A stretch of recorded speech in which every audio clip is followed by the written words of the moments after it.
Vediamo ora come funziona il componente Move. Quindi doppio clic, scrivo Move e inserisco il componente.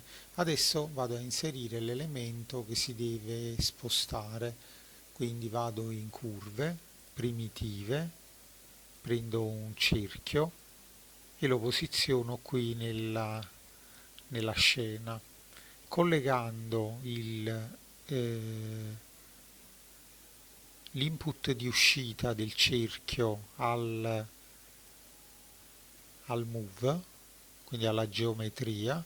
Vediamo che il cerchio riceve l'input di spostarsi, però non lo vediamo ancora spostare perché non sa ancora in che direzione andarsi a spostare. Quindi andiamo in vettori, prendiamo ad esempio un vettore Z, colleghiamolo qui, attiviamolo a questo elemento e ora vediamo che il cerchio si sposta in questa direzione. Se vogliamo decidere noi l'altezza eh, di quanto si deve alzare, inseriamo un number slider,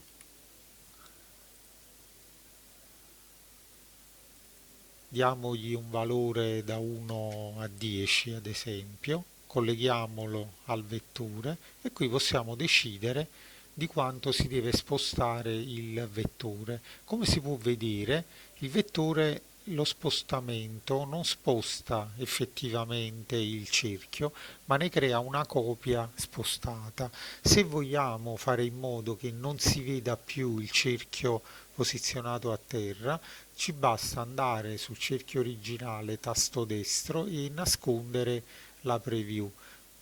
Quando è nascosta la preview di un elemento, vediamo che l'elemento cambia colore, da grigio chiaro diventa grigio scuro. Questa cosa di andare a nascondere un elemento per sostituirlo con un altro è una cosa che viene fatta molto spesso negli algoritmi di Grasshopper.